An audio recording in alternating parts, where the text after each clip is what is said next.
पंडित जवाहरलाल नेहरू के प्रति जिनकी आज पुण्यतिथि है, अपनी विनम्र श्रद्धांजलि अर्पित करना चाहूंगा।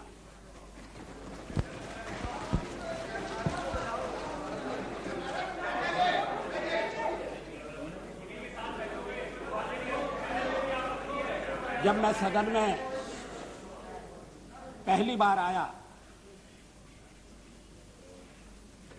तो नेहरू जी प्रधानमंत्री थे।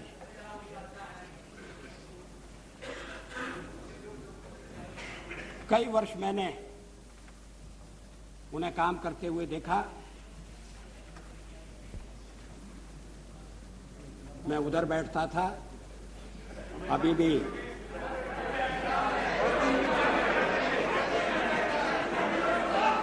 उधर की याद भूली नहीं है।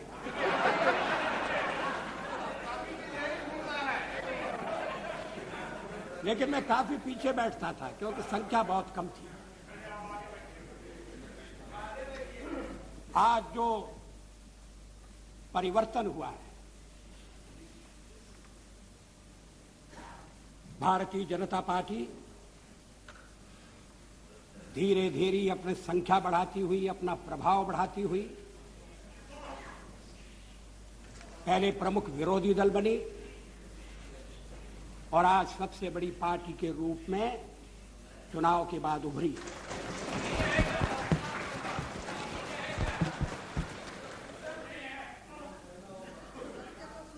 यह परिवर्तन अचानक नहीं हुआ है। ये परिवर्तन इतिहास की बदलती हुई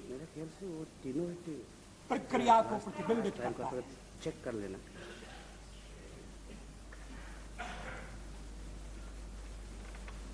हाल में जो चुनाव हुए उनमें जनता ने अपना अभिमत प्रकट किया। समय है कि उस जनादेश पर गहराई से विचार किया जाए, गंभीरता से विचार किया जाए।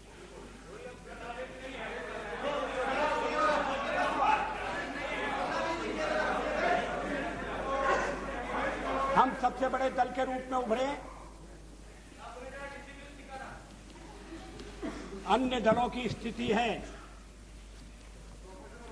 उसको भी ध्यान में रखने की जरूरत है।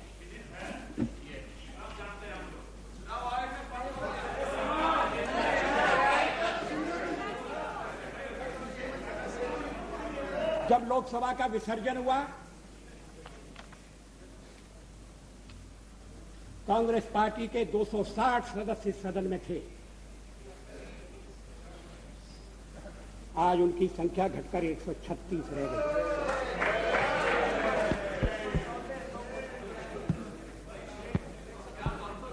ये जनादेश का परिणाम है।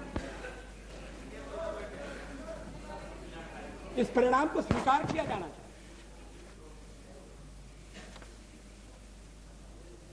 आत्ममंथन होना चाहिए। करीब करीब आधी संख्या रह गई। वाम मोर्चा 57 से 52 पर आ गया। पश्चिम बंगाल में लोकसभा में भी और विधानसभा में भी वोटों की दृष्टि से उनकी शक्ति घटी है। बिहार में भी घटी है। बिहार में जनता दल पहले 56 था इस सदन में और अभी 44 है, अभी 44 है। बिहार में भारतीय जनता पार्टी समता समिति के साथ चुनाव लड़ी और लोकसभा के चुनाव में भारी सफलता मिली है। कांग्रेस की संख्या केवल यही कम नहीं हुई, अनेक विधानसभाओं में कांग्रेस ने जनविश्वास खो दिया। पहले वहां अन्य दलों की सरकारें बनी हैं। ये परिवर्तन क्यों हुआ? ये किस बात का संकेत है?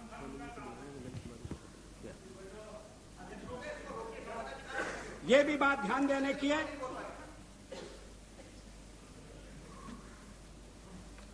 कि आज मेरी सरकार के प्रति अविश्वास प्रकट करने के लिए जो दल एक हो रहे हैं, वो चुनाव में अलग अलग लड़े थे, एक दूसरे के विरुद्ध लड़े थे, एक दूसरे के खिलाफ गंभीर आरोप लगाते हुए लड़े थे। चुनाव के पहले कोई गठबंधन नहीं हुआ, आज भी गठबंधन का कार्यक्रम नहीं है। सरकार पहले बनेगी और उसका कार्यक्रम बाद में बनेगा।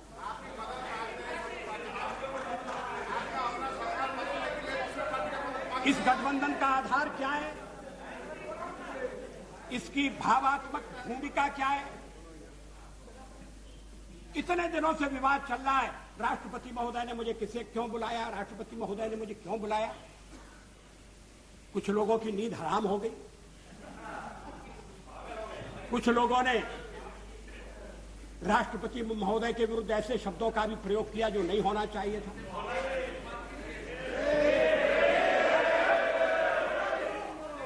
मगर चुनाव के बाद जो परिस्थिति बनी, उसमें राष्ट्रपति जी और क्या कर सकते थे?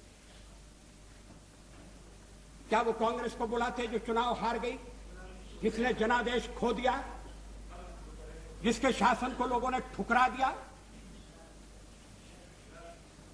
क्या वो एक भानुमति के कुनबे को बुलाते जो तब तक कुनबा जना भी नहीं था? राष्ट्रपति ने अगर सबसे बड़े दल के रूप में भारतीय जनता पार्टी को बुलाया तो एक संवैधानिक परंपरा के अनुसार आचरण किया, लोकतंत्र की मर्यादा के अनुसार व्यवहार किया, और इसके लिए मैं सबसे पहले राष्ट्रपति महोदय को बधाई देना चाहता हूं। और मैं चाहूंगा कि इस मामले में सारा सदन साथ हो।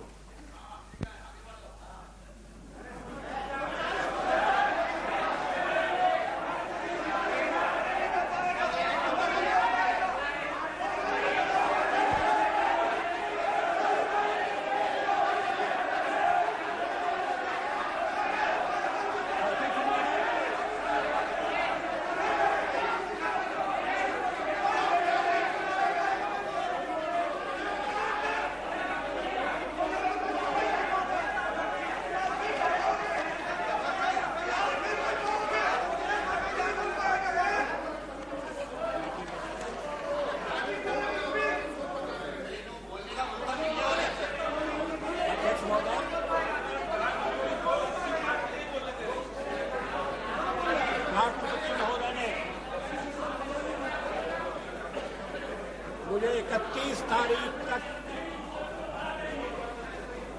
विश्वास मत प्राप्त करने का समय दिया है। 31 तारीख तक। आज ये 27 तारीख है। हम अगर चाहते तो 31 तारीख तक रुक सकते थे, 30 को ये प्रस्ताव ला सकते थे। ये जो हमें निर्देश दिया गया उसके अनुसार होता, लेकिन हम 27 को विश्वास मत लेकर आपके सामने खड़े हैं, क्योंकि लोकतंत्र में हमारी निष्ठा है और ये इन प्रकार बहुमत बनाना ये हमारा ढंग नहीं है। इस सदन की दीवारें, इस सदन में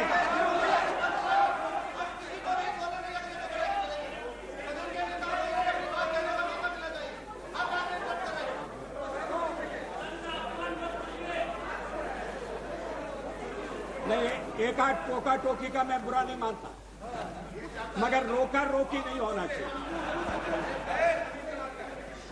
अध्यक्ष महोदय, मैं आज प्रस्ताव लेकर आया हूं। अभी 3 दिन बाकी है और पिछली लोकसभा इस बात की साक्षी है और सदन का रिकॉर्ड गवाह है कि किस तरह से रात में अल्पमत बहुमत में बदला था। जब मतदाता सो रहे थे, थककर चूर थे, तब लोकतंत्र की लाज लुट रही थी, तब ईमान का सौदा हो रहा था, तब पार्लियामेंट की खरीद, पार्लियामेंट के मेंबरों की खरीद फरोख्त का बाजार खुला हुआ था। मामला अदालत में, मैं उस पर ज्यादा टिप्पणी करना नहीं चाहता, लेकिन हमने देखा कि अल्पमत किस तरह से बहुमत में बदला। वो रास्ता हमारे लिए भी खुला था, मगर हमने उस पर जाने से इनकार कर दिया।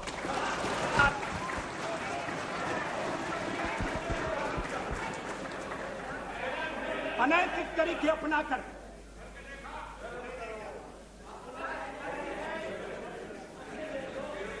भ्रष्टाचार का सहारा लेकर ईमान का सौदा करके सरकार में आना या सरकार में बने रहना, ऐसा पाप हमारे हाथों से कभी नहीं होगा।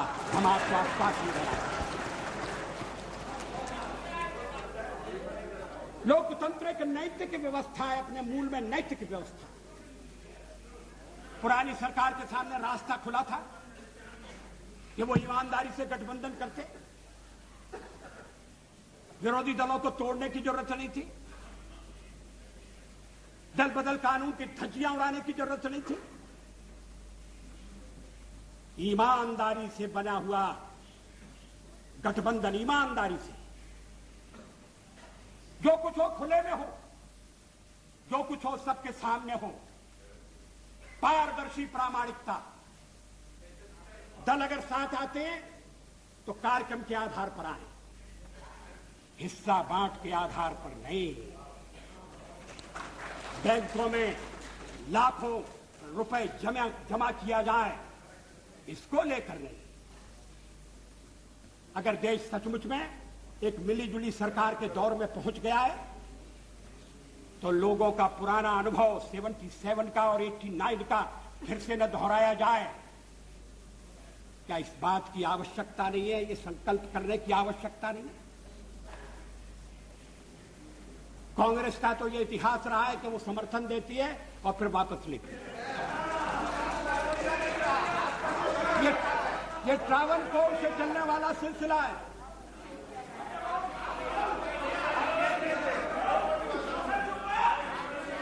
अब अगर कांग्रेस के चिंतन में परिवर्तन होता है, हम उसका स्वागत करेंगे, लेकिन अभी तक इतिहास कुछ कहानी कहता है। जो मिलीजुली सरकारें बनती हैं, वो भी ऐसे मुद्दों पर टूट जाती हैं जिन मुद्दों का राष्ट्र जीवन के साथ कोई गहरा संबंध नहीं। अभी हमें मिलकर काम करने की कला को सीखने की जरूरत है। ये अलग अलग दलों के साथ आने पर लागू होने वाली बात नहीं है, ये दल के भीतर भी लागू होने वाली बात है। पता नहीं इस देश पर कैसा अभिशाप है, पता नहीं हम किस रोग से पीड़ित हैं। जब कभी संकट की घड़ी आती है तब तो ये देश एक हो जाता है, लेकिन जैसे ही संकट की घड़ी टली, हम एक दूसरे को गिराने के, एक दूसरे का महत्व कम करने के अनावश्यक अप्रासंगिक मामले खड़े करने में लग जाते हैं। मैं इसका अपवाद नहीं हूं, मेरी पार्टी भी अपवाद नहीं। ये काम कोई एक पार्टी नहीं कर सकती। हमने करने की कोशिश की, लेकिन हम सफल नहीं हुए। ये तो सबको मिलकर फैसला करना पड़ेगा। मैं नहीं जानता कल के बाद कौन सा राजनीतिक नक्शा बनेगा, लेकिन एक बात साफ है कि चाहे एक दल की सरकार हो और चाहे बहुदलीय सरकार हो, वो सरकार मध्य मर्यादा में रहना चाहिए वो सरकार जनता के हित के प्रति समर्पित होना चाहिए। उस सरकार का हर आचरण, हर नीति पारदर्शी, प्रामाणिकता से प्रभावित होनी चाहिए। ये तो नहीं हुआ, पिछले 5 साल में नहीं हुआ। क्यों नहीं हुआ? क्या आगे ऐसा होगा, इसका विश्वास है? अगर यूनाइटेड फ्रंट कोई कार्यक्रम लेकर आए और कार्यक्रम के साथ ही विश्वास दिलाए कि राजनीतिक महत्वाकांक्षा के कारण, सत्ता की कुर्सी के कारण पुराने कट अनुभव दोहराने नहीं दिए जाएंगे, तब तो जनता को थोड़ा आश्वासन मिल सकता है। अन्यथा लोग बड़े दुखी हैं, अस्थिरता की आशंका है, देश के भविष्य के बारे में चिंता है। पंडित जी को श्रद्धांजलि अर्पित करते हुए मैंने जो शब्द कहे थे, मैं उस समय राज्यसभा का सदस्य था। ये 29 मई का मेरा भाषण है। मैंने कहा था, मैं उद्धृत कर रहा हूं सभापति जी, कि स्वतंत्रता के नेहरू जी सेनानी और संरक्षक थे, आज वह स्वतंत्रता संकटापन्न है। संपूर्ण शक्ति के साथ हमें उसकी रक्षा करनी होगी। जिस राष्ट्रीय एकता और अखंडता के जो नायक थे, आज वह भी विपदग्रस्त है। हर मूल्य चुकाकर हमें उसे कायम रखना होगा। जिस भारतीय लोकतंत्र की उन्होंने स्थापना की, उसे सफल बनाया, आज उसके भविष्य के प्रति भी आशंकाएं प्रकट की जा रही है। हमें अपनी एकता से, अनुशासन से, अपने आत्मविश्वास से इस लोकतंत्र को सफल करके दिखाना है। नेता चला गया, अनुयायी रह गए, सूर्यास्त हो गया, तारों की छाया में हमें अपना मार्ग ढूंढना है। ये एक महान परीक्षा का काल है। यदि हम सब अपने को समर्पित कर सकें एक ऐसे महान उद्देश्य के लिए, जिसके अंतर्गत भारत सशक्त हो, समर्थ और समृद्ध हो और स्वाभिमान के साथ विश्व शांति की स्थापना में अपना योग दे सके, तो हम उनके प्रति सच्ची श्रद्धांजलि करने में सफल नहीं होंगे। यहां मेरा उद्धरण समाप्त होता है। 50 साल में हमने प्रगति की है, इससे कोई इनकार नहीं कर सकता। चुनाव के दौरान वोट मांगते हुए, सरकार की नीतियों पर कठोर से कठोर प्रहार करते हुए, और पुरानी सरकार की नीतियों में आलोचना करने के लिए लायक बहुत सामग्री थी। हर जगह मैंने ये कहा कि मैं उन लोगों में से नहीं हूं जो 50 वर्ष की उपलब्धियों पर पानी फेर दे। ऐसा करना देश के पुरुषार्थ पर पानी फेरना होगा। ऐसा करना देश के किसान के साथ अन्याय करना होगा, मजदूर के साथ जाति करनी होगी, आम आदमी के साथ भी वो अच्छा व्यवहार नहीं होगा। जो सवाल आज मन में उठता है और उठना चाहिए, आजादी को 50 साल होने आए, हम जयंती मनाने जा रहे हैं। आज देश की स्थिति क्या है? हम पिछड़ क्यों गए? प्रगति की दौड़ में जो देश हमारे साथ आजाद हुए थे वो हमसे आगे बढ़ गए, जो देश हमारे बाद जन्मे थे वो हमें पीछे छोड़ गए। दुनिया के गरीबतम देशों में हमारी गणना है, 20% से ज्यादा लोग गरीबी की रेखा के नीचे। राष्ट्रपति महोदय के अभिभाषण में गांव का उल्लेख है, यहां पीने का पानी नहीं। हम प्राथमिक शिक्षा अनिवार्य नहीं कर सकते, लड़कियों की शिक्षा की उपेक्षा हो रही है।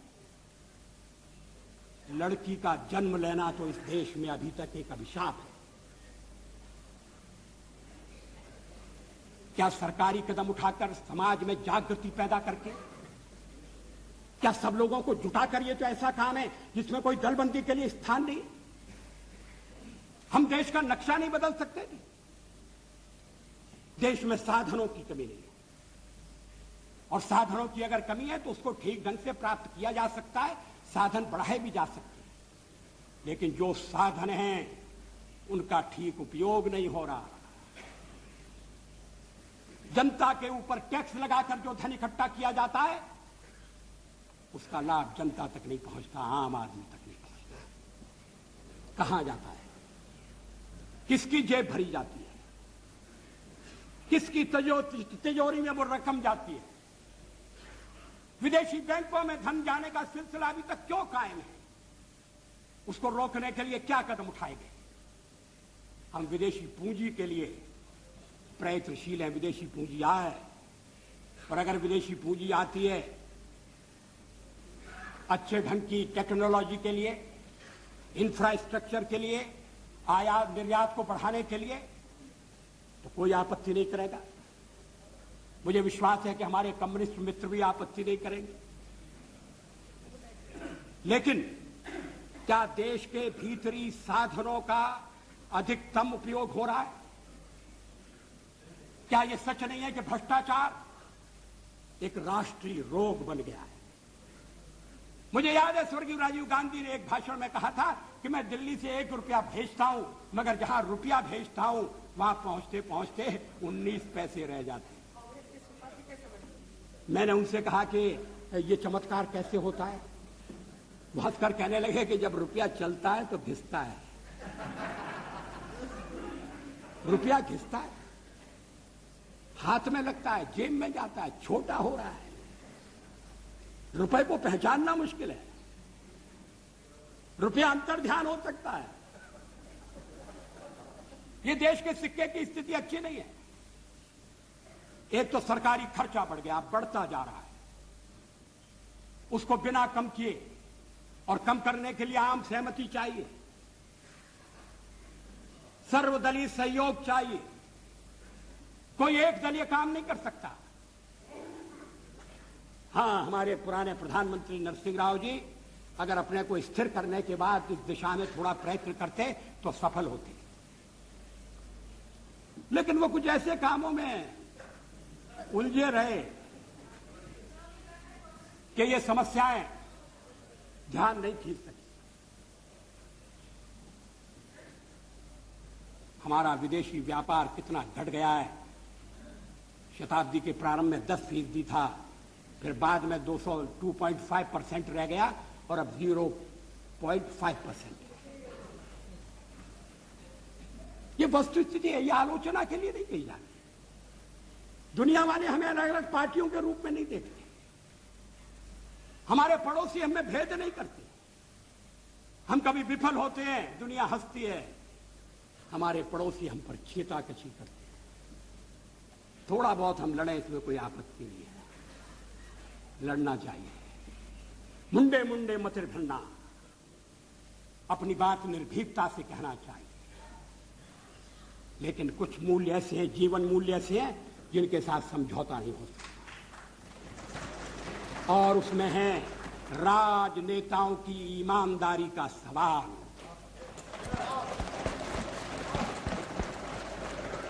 हमें बेदाग नेतृत्व चाहिए, हमें निष्कलंक नेतृत्व चाहिए। आपको मालूम है कि ये भ्रष्टाचार फैलते फैलते नीचे किस हद तक गया? हमारे बिहार प्रदेश में जानवरों का चारा खा लिया गया।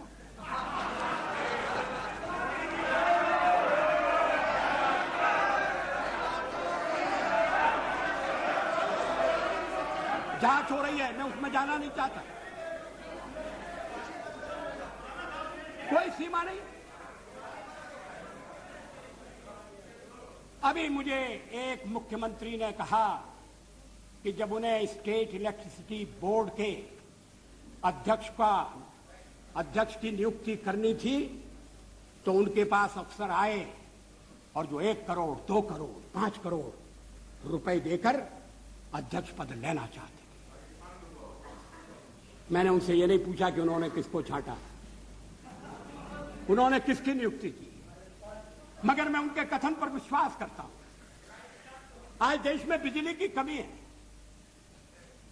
हम विदेशी पूंजी को निमंत्रण दे रहे हैं, समझौते कर रहे हैं, मगर घर के भीतर बिजली कितनी पैदा होना चाहिए इसका प्रबंध नहीं कर पा रहे। मुझे बताया गया कि कोई मुख्यमंत्रियों की समिति बुलाई गई थी, बैठक बुलाई गई थी, मगर राय नहीं बनी। राय इसलिए नहीं बनी कि राजनीतिक प्रतिस्पर्धा इतनी तीव्र हो गई है कि देश का हित गौण हो गया है, देश का हित पीछे चला गया।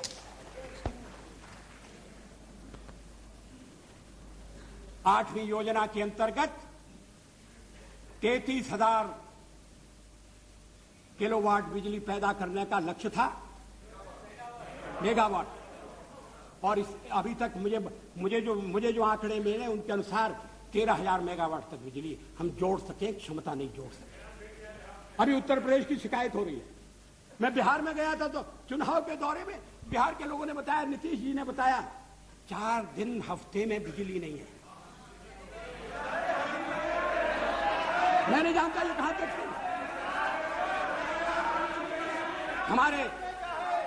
हमारे पूर्वज प्रार्थना करते थे, तमसो मा ज्योतिर्गमय, हम अंधेरे से प्रकाश की ओर जाएं, और उनके योग्य उत्तराधिकारी हम लोगों को प्रकाश से अंधेरे की ओर ले जाने की तैयारी। क्या ये चीजें हमारे मर्म को स्पर्श नहीं करती? क्या ये दलगत राजनीति की मांग करती? हमने तो 10 दिन में कोई ऐसा काम नहीं किया जिस पर उंगली उठाई जा सके। और अगर हमें 5 साल मिले तो हम ऐसा शासन देकर जाएंगे जिसमें दाग, एक भी दाग ढूंढना मुश्किल है। लेकिन शासन तंत्र जैसा हमें उत्तराधिकार में मिला है। व्यवस्था का सवाल है। राष्ट्रपति के अभिभाषण में कहा गया है कि हम चुनाव सुधार के काम को हाथ में लेंगे। ये मामला लटक रहा है, बरसों से लटक रहा है। चुनाव में खर्चा कहां से आएगा?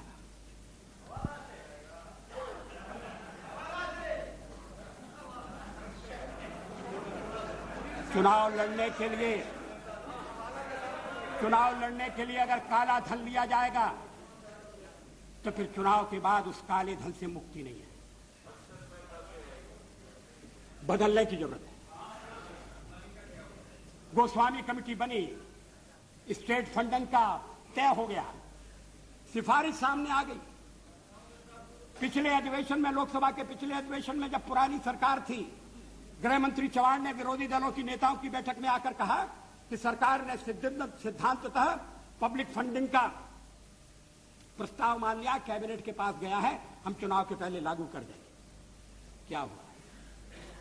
उस प्रस्ताव का क्या हुआ? कैबिनेट की मीटिंग हुई या नहीं हुई? बहुत बड़ी सिफारिश नहीं है, उससे सारे चुनाव प्रणाली के दोष दूर हो जाएंगे, ये मैं दावा नहीं करता। उसके भी कई पहलू हैं, मगर एक कदम था, उसको उठाना चाहिए था। कभी कभी ऐसा लगता है कि कुछ मित्रों का जो वर्तमान भ्रष्ट प्रणाली है, महंगी प्रणाली है, उसमें स्वार्थ है, ये चलने दो, ये तो नहीं होना चाहिए। काले धन से चुनाव नहीं लड़े जाने चाहिए, इसका प्रबंध किया जाना चाहिए, कठोर से कठोर कदम उठाना चाहिए। हम इसमें साथ देने के लिए तैयार हैं। अगर